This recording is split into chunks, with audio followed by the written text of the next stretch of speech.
Alors, bonjour à tous et à toutes. Je suis Paola Squarzoni, pour qui me connaît seulement par email et par Zoom. Donc là, on se voit finalement en présence. Donc, je suis coordinatrice recherche à la filière Filfois et je vais vous faire le point sur les actions recherche qu'on a eues cette année. Voilà.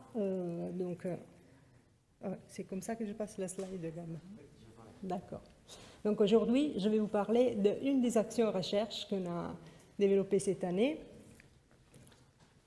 Il s'agit le vert, voilà.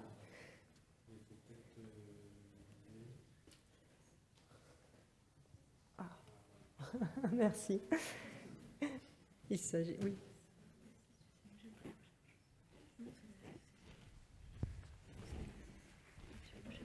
Oui, mais je n'ai pas passé la slide.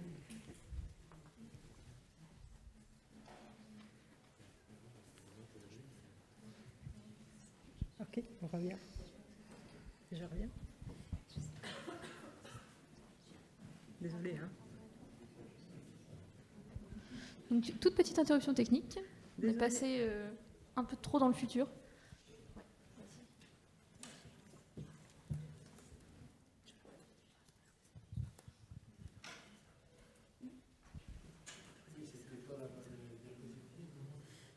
Non. Mais voilà, je fais... On attend un peu. Ah, super. C'est bon. Voilà, c'est bon.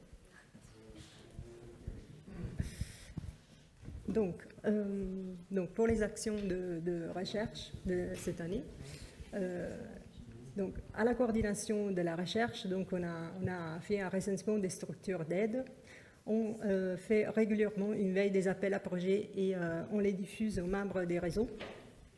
On fournit du soutien réglementaire aux études en cours, comme par exemple DIVA ou par exemple l'étude Envie 2, pour laquelle on a eu une très bonne nouvelle hier. Et voilà, en fait, je vous disais, par rapport à Envie, en fait, on a reçu la nouvelle positive de l'avis favorable du CPP d'un modèle de consentement européen pour le réseau MBF. Après, je m'occupe aussi, avec la collaboration de vous tous de la filière qui nous donner du matériel, en fait, à travers vos interviews et à travers aussi les nouvelles des centres, grâce aux architectes, de rédiger les bulletins recherche. Donc, cette année, il y a eu un bulletin recherche sur la recherche clinique au sein de la filière, qui est sorti en juin 2021. Et on prépare là un bulletin recherche hors série sur les actions recherche menées en 2021, donc qui sera disponible en décembre. Enfin, on s'occupe aussi du soutien aux études cliniques en cours dans la filière grâce à l'aide des architectes qui sont dans tous les centres en région.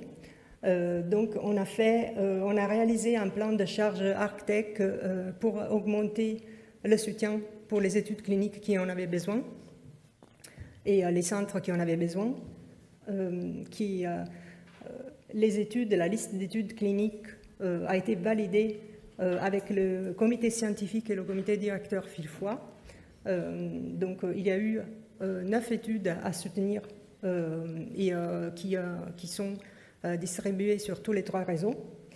Et enfin, on a aussi participé au recensement des patients maladies rares du foie pour le registre Covid et foie de la FEF, du professeur Nathalie Gann.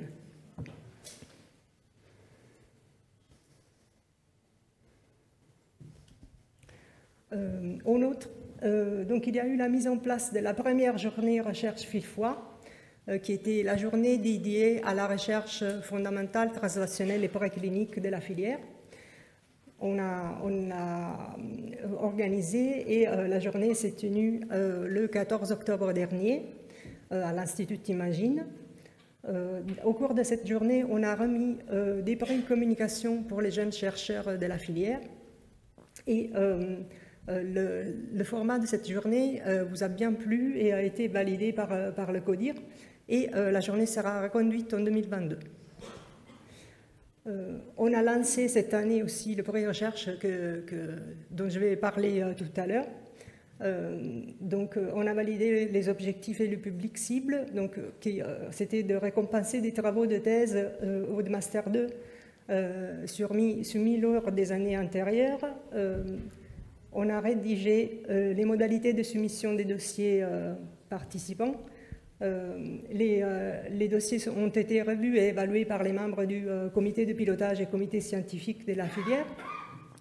Et il y aura la remise de prix tout à l'heure, aujourd'hui. Enfin, on s'occupe aussi de la relation avec Orphanet pour vérifier les informations et les mises à jour. Il y a eu la validation de la création de l'entrée maladie portosinusoïdale en lien avec l'IRN Rare Liver avec des nouveaux codes ORFA. L'identification de la procédure de soumission des nouveaux codes ORFA et des interlocuteurs associés a été aussi faite et n'hésitez pas, si vous avez besoin de créer ou modifier de nouveaux codes ORFA, de nous contacter, à venir vers nous. On peut vous accompagner pour ça.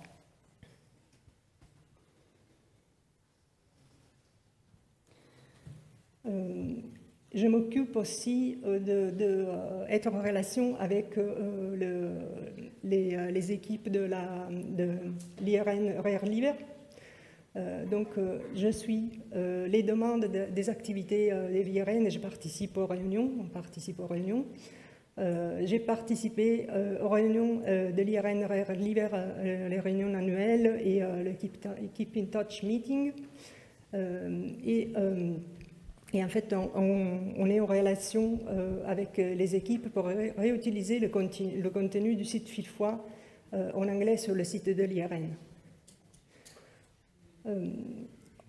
Cette année, l'année dernière, on a aussi répondu avec des autres partenaires de l'IRN au CEF 2020 qui concerne l'harmonisation de la collecte des données. Et la soumission et la validation du projet Filfoy par l'IRN est en attente de démarrage. Elle démarrera avec un peu de retard en janvier 2022. Enfin aussi, toujours pour les centres de référence de l'IRN, il y a eu aussi d'autres aides.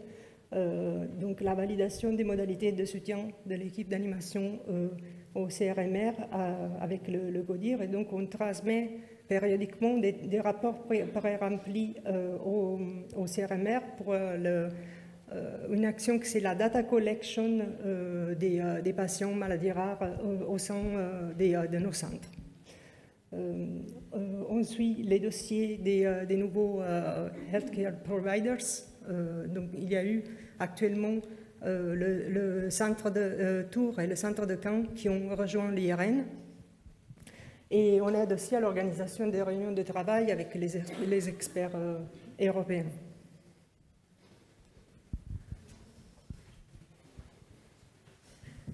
Alors, juste excusez-moi, je vais prendre la parole parce qu'on a une question à distance. Donc, il y a Monsieur Karchenko qui demande si on organise une RCP internationale pour les patients et les collègues de l'étranger. Alors, au niveau des centres, enfin au niveau national, je ne sais pas si vous... Est-ce que vous prenez les demandes Ce logiciel, avec le RN, il y a un logiciel européen qui est différent de celui qui est utilisé par la filière, qui s'appelle CPMS et qui est un logiciel qui n'est pas visuel, qui est uniquement un remplissage en ligne auquel on participe. Et donc, on interagit sur ce point-là. Ça va devenir visuel. Je ne connais pas les termes, je suis désolée, mais Gab, il faut que vous m'aidiez. Mais donc ça, et du coup, justement, j'ai été sollicitée par Ansgar Losse, et ça faisait partie des points de discussion, mais je ne sais pas si c'est lieu ici, qui me dit, ça serait quand même bien, CPMS va devenir un logiciel vidéo pour échanger et pour faire des RCP. Est-ce que vous ne voulez pas utiliser ce logiciel ? On avait déjà eu la discussion au préalable, mais avant, voilà. Voilà. En fait, au niveau européen, ils souhaitent qu'on utilise plus CPMS pour ça. Donc il faut qu'ils se rapprochent de CPMS, enfin ceux qui sont à l'étranger pour présenter un cas, ils se rapprochent au niveau de l'Europe avec CPMS, c'est ça? Soit ils se rapprochent de CPMS, soit ils font par CPMS, Oui. par leur médecin qui intègre CPMS. Normalement, c'est effectivement la démarche. Il faut qu'ils trouvent un des médecins des centres labellisés de l'ERN et qui demande qu'on utilise CPMS, ou alors ils passent directement par nous, par le centre. Moi, je fais ça avec je pense que vous aussi. Vous avez des médecins européens qui vous sollicitent et on staffe le dossier exactement comme on le fait pour les centres français, en fait. Okay. À ce moment-là, ils se rapprochent des centres de référence, des centres de compétences, peu importe, mais pour staffer le dossier de façon nationale. Merci beaucoup.